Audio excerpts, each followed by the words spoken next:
be fun. I don't know. Hey everyone, I'm Errol Barnett at the CBS Broadcast Center in New York. You're looking at President Trump at the White House preparing to discuss a plan to slash drug prices, potentially through executive order. Let's listen. Our country has the highest drug prices anywhere in the world by sometimes a factor of 5, 6, 7, 8 times.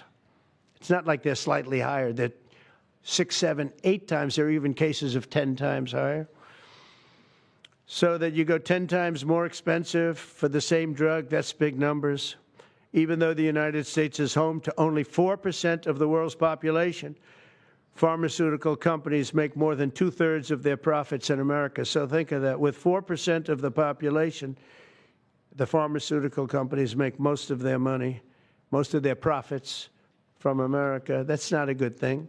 The direct sale of drugs at the most favored nation price. All right, you've been watching President Donald Trump there in the White House delivering a series of remarks related to some of the policy proposals that he has put forth over the last 48 hours, including rebalancing trade with China and a plan to lower prescription drug costs. I want to bring in CBS News correspondent Natalie Brand, who is at the White House for us this morning. So, Natalie, as you heard just moments ago, the president is signing this executive order that could bring down the cost of prescription drugs. The other big news this morning from the White House is this notion of rebalancing trade with China. What are your first thoughts in just listening to the president this morning? He's sort of been all over the map with his remarks, but what's your takeaway?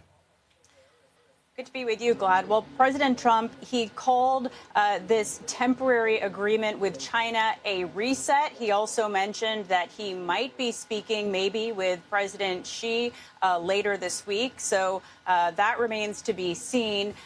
But, you know, the trade agreement, he hasn't spent as much time on that topic as we would have expected. He did spend a fair amount of time, but really heading into this news conference this morning, which, as you noted, is about prescription drugs. We had heard some of the most extensive remarks regarding this weekend's meetings with Chinese counterparts from the Treasury Secretary, Scott Bessent, who, you know, heading into the weekend really tried to downplay expectations about a breakthrough or deal being reached. But now we know there was this significant breakthrough and an agreement by both the U.S. and China to lower the current tariffs, 145% that was imposed by the U.S. on Chinese goods to 30%. We know that the fentanyl-related tariffs are still in place, but really this pause on those sky-high tariffs will allow the two sides to continue these intense negotiations over what the White House has been talking about as it pertains to the trade deficit between the U.S. and China, also the president's push to open up markets to American companies, which he did touch on today, and again, what he's talked about regarding curbing the flow of fentanyl. So really, while this was a breakthrough, a lot of hard work remains ahead in the next 3 months as the two sides continue talking about this larger trade agreement.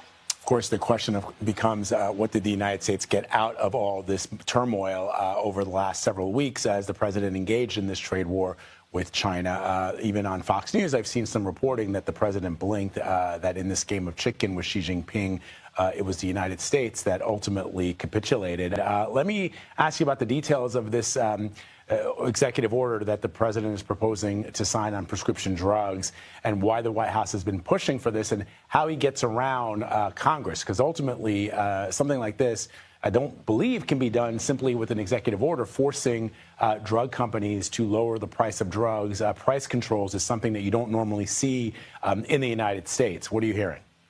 Well, this was something that the first Trump administration also tried to do, this most favored nations drug policy, which essentially what the president is saying is he wants the U.S. to be paying what other countries are paying, noting that the price that the U.S. pays is roughly 3 times as high compared to other countries. So he tried to move forward with this during the first administration, specifically targeting certain drugs in the Medicare Part B drug plan, and that was contested in the courts. The big pharmaceutical companies, they've come out against this. There have been challenges. This latest form of the plan is also expected to be challenged. And we're also waiting, Vlad, for more details about exactly how this would work.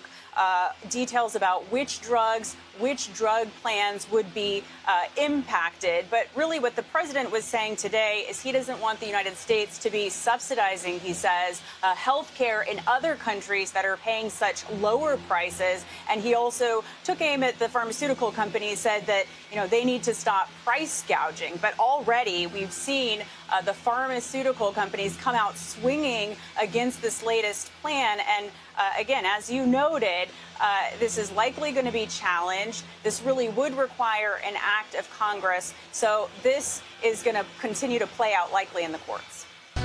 Brought to you by Pfizer.